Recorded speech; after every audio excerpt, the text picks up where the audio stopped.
Hello everybody and welcome back to the group Ironman series. This is going to be the last video before we absolutely go and decimate Bandos. We need to gather everything that we are going to need to use at that boss. Starting off with Karambwans, I fished about 2,500 of them. That should result in like 1,500-ish, give or take a bit. Cooked Karambwans.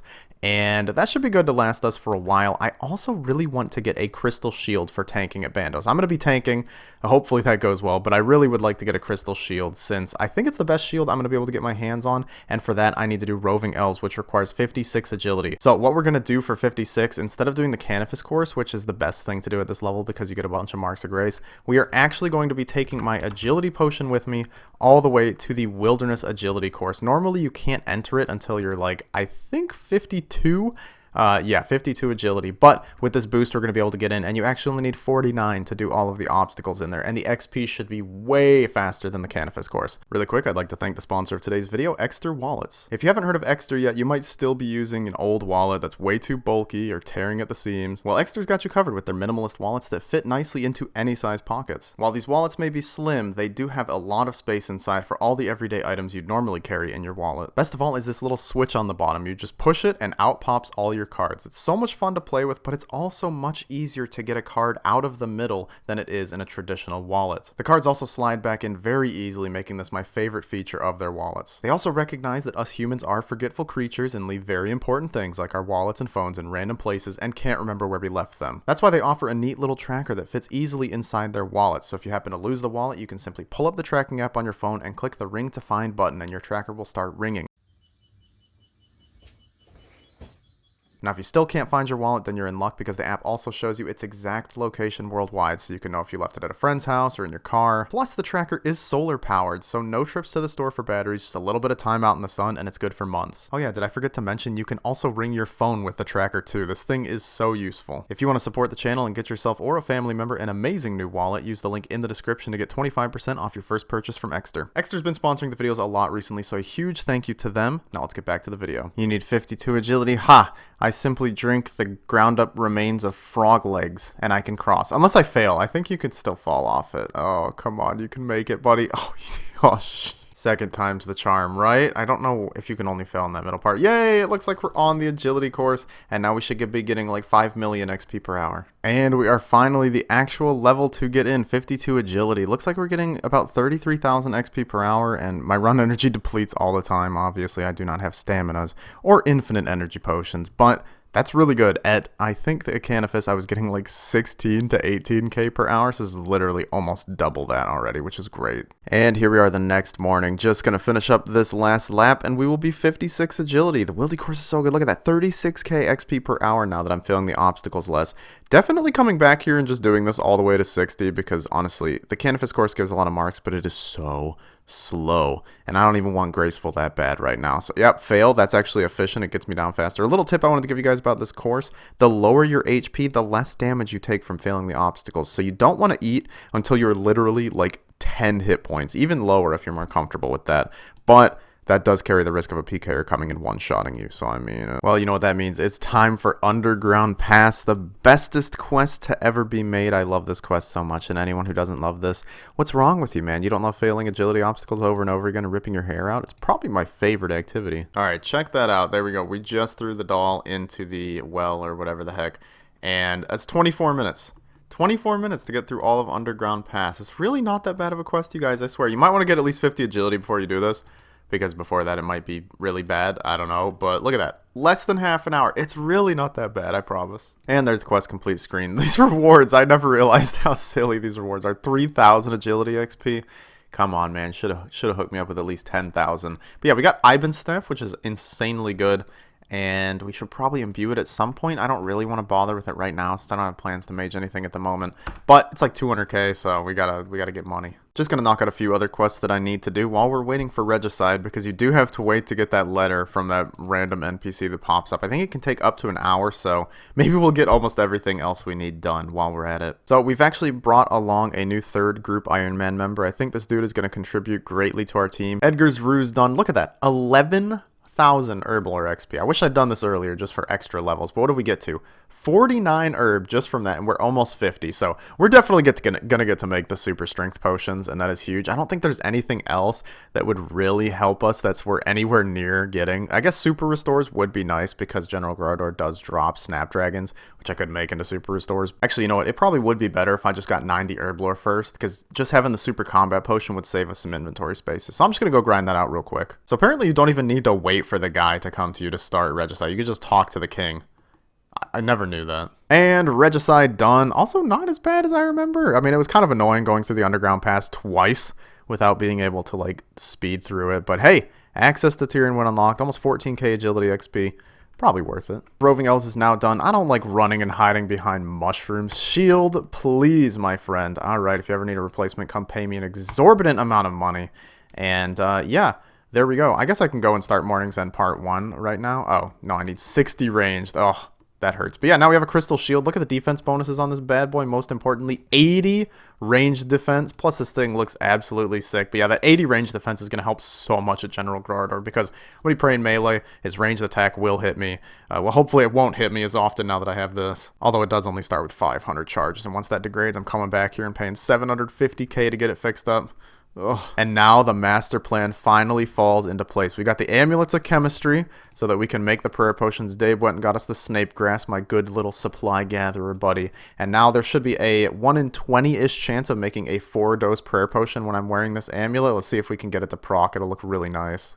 Oh, hey, 50 Herblore. I'm still waiting for it to proc. I mean, we've been through, like, over 20 potions. Come on, video game, please. I just want to see a 4-dose. I've never used this amulet before. Am I doing something wrong? Oh, there we go. It just made one. Did you see it? 4-dose prayer potion. All right, so, yeah. Oh, another one. Nice. It's a low proc chance, but it is really nice. And one pro tip for all of you group Ironmen that are looking to make sure to get as much use out of these as you can, right-click it and hit Options, toggle action, and then stop making potions when my amulet breaks so that you won't waste any of your potions that could potentially have become 4 doses. Almost done with the prayer potions here, and we just hit 52 Herblore. I really thought we were going to be cutting it close with being able to make super strings, but we just finished the prayer pots here, and we still have all of the Avantos to make. I have 150 Avantos for super energies, and technically, I also have almost 400 Terramin potions. If I go pick up Ashes, that's like an extra 20k XP right there, so I think we're going to have no trouble making the super strength. All right, just gathered all the Mortmire fungus we need. Time to make the super energies. These give like a ridiculous amount of XP, I'm pretty sure. Yeah, 117 each. That's more than enough to get us up to 53, so boosting for super strength is going to be a lot easier. Okay, now to make those pies to boost our Herblore level. I have 19 Golvanova fruit tops, but I think first I want to cook the rest of my raw Karambwans because I should be able to get at least 1 or 2 more cooking levels from these, and that'll lower my chance of burning the pie, so let's do it. Okay, wait, what is this message? You need 44 farmer to plant the... 44 farmer? What skill is farmer? It's only an oak tree, but this should be enough experience, maybe. Yay, 45 farming. We now have access to the farming guild and maple trees, which is insanely good XP. So yeah, I think after this tree run, we're going to head to the farming guild real quick just to check it out, see if we can start doing some contracts and maybe get some Renar seeds or something. Time to enter the farming guild. Let's go. No, you need 60% of Assidious favor? Wait, really? Aw, shoot. I don't really know if that's worth going for right now. I have a lot of other stuff that I want to do today, so maybe not today, but we're going to get in there eventually, I promise. Just came here to mine a little bit of volcanic ash so I can have ultra compost instead of super compost. This should be enough for 6 full bins, which is like 90 ultra compost. I think that should be good enough for a while. So I think I completely forgot to mention this, but the reason I did the Edgar's Ruse quest was so that we could unlock the Trollheim teleport, which requires 61 magic to use. I'm admittedly an embarrassing 49 magic, so we need to go change that.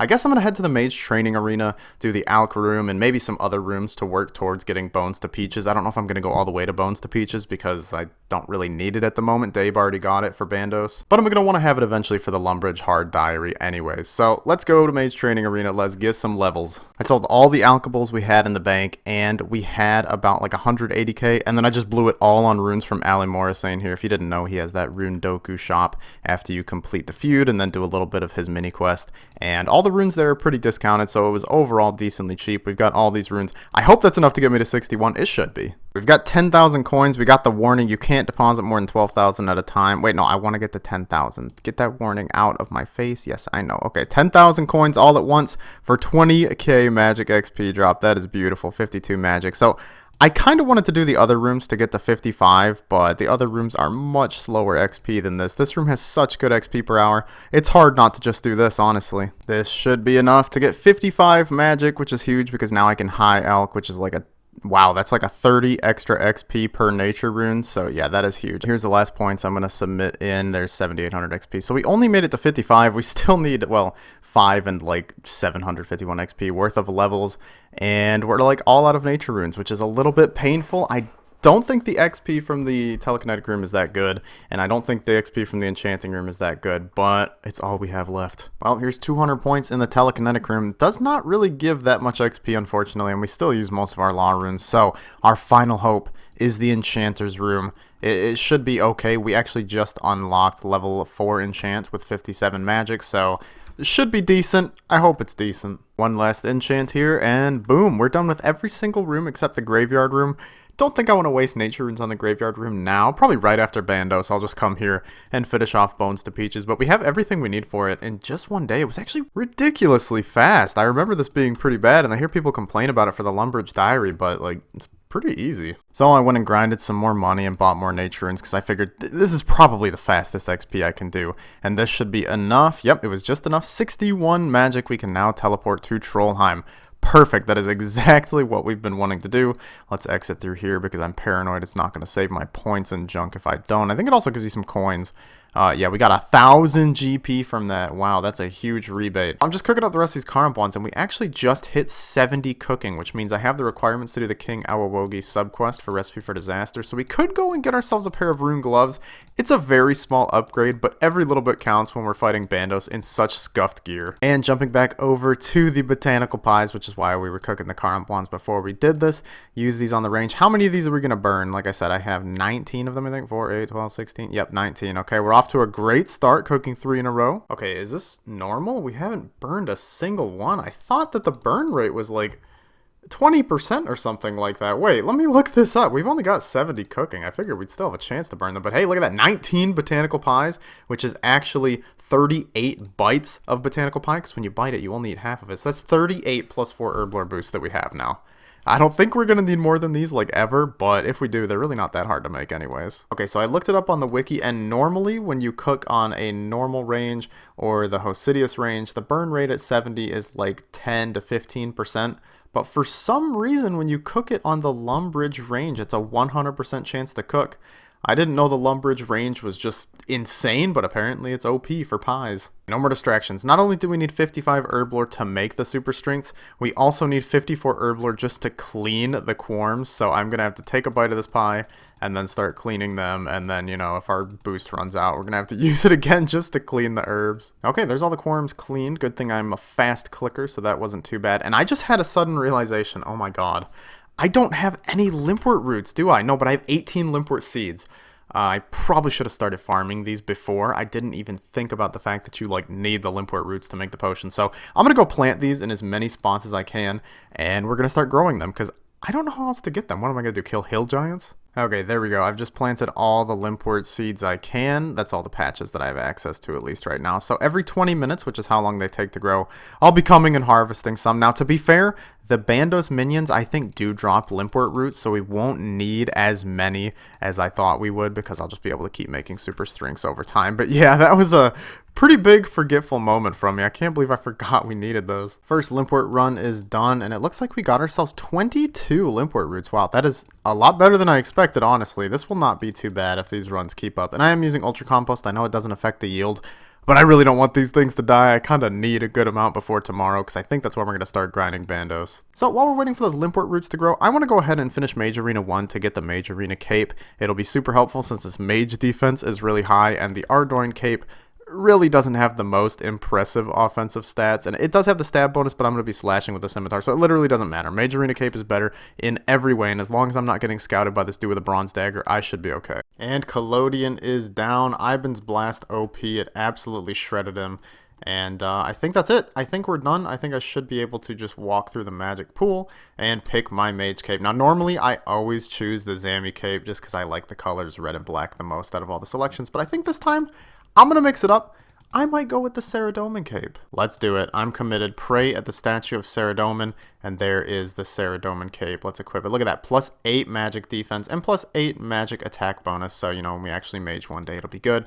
Pick up a couple duplicate ones while we're here. I'm probably going to have to come back in here and pick up like 1,000 of them eventually because I'm sure I'll die a lot on this account. I was just checking the wiki, and it looks like the rune gloves have the same amount of magic defense as the Addy gloves, so I don't really think that's worth going for now. I don't think the 1 extra melee strength bonus is going to get me a max hit either, so we'll just keep the Addy gloves. Okay, one more thing I actually want to do, like one more piece of gear I need to acquire.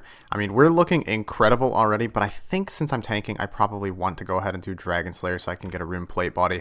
The fighter's torso is good, but it has just a bit less range defense than the rune plate body, and I'm probably going to want to have as high range than mage defense as I can get, so let's go do Dragon Slayer. And there is Dragon Slayer 1 completed. That's actually a lot of experience. I probably should have done this earlier. Anyways, we can buy rune plate bodies now, and I'm probably the first person to ever actually be excited about that. Back here AFKing at the Moss Giants, and we just got an Ancient Shard. Yeah, these guys in the Giants Cave actually can drop Ancient Shards and Totem Pieces, and there's a collection log slot. So I did like 5 or 6 Limport Seed runs, and we've got almost 100. I figure that's enough Super Strengths to last us for a good little bit tomorrow. And then, of course, like I said, you get Limports from Grardor's minions anyways, so that should be able to be enough to make the rest of these. Anyways, let's get our Botanical Pie out and let's make some Super Strengths. I am also going to go ahead and use some Amulets of Chemistry while I'm making this because I do want to get the extra doses of the Super Strengths since we can only make just a few of them. I really do not have a ton of Quarms, but I want to be able to get all that I can out of these bad boys. So let's make Super Strengths on the hardcore. No, not hardcore. The Group Ironman. And the last of our Super Strengths are completed. We almost got to 55 just from making those. So hopefully soon we won't even have to boost for these bad boys anymore. Let me go to the Grand Exchange and decant all my potions and see what our stacks are looking like. So 224 full prayer potions. The super energies don't really matter. I don't know why I got those out. 72 Super Strengths and 211 super attacks. I'm hoping we get a good amount of super strengths from the boss. I know he can drop some, at least I'm pretty sure he can drop some, but the super attacks will be extremely useful. Once these run out, I guess we're going to use normal strength potions, which you can just buy from the Warriors Guild, so we can get those in like no time at all. Also got a good stack of Karma ones. I gave like almost 1,000 to Dabe earlier, so he's got a lot of those in the bank, and we're just looking really, really solid to head to Bandos tomorrow. Now, let me get out my full gear setup and show you what I'm going to be looking like. Here's the gear and stats, and we're going to be heading to Bandos tomorrow. It's going to feel so good. Now, I know what you're thinking. Where's the rune plate body? Like, weren't you supposed to go get a rune plate body? Yeah, about that, actually. Dave went to Barrows, and he kind of made doing Dragon Slayer 1 completely pointless since he got me some good tank armor, the Varix Brassard and the Darox plate legs. So we're actually looking incredible to head to Bandos. Oh my gosh, let's take a look at the defensive stats real quick. Almost 300 range defense. I think we're going to have a pretty decent chance of tanking against Bandos. I am going to try my best to mage flick since that 10 magic defense is not doing me any favors. But I don't know, man. If you guys don't think this looks good, I don't know what will. Because I can't think of any other meaningful gear upgrades that we could get in a reasonable amount of time. I mean, this is just incredible. Anyways, thank you guys so much for watching the video. If you enjoyed, make sure to press like and subscribe to the channel. And also leave a comment down below letting me know what your favorite RuneScape NPC is. Please don't pick something lame like Bob the Axe Salesman in Lumbridge. He's racist against goblins, and that is just not cool. I hope you have a fantastic day, and I will see you next time at General Grardor. Goodbye.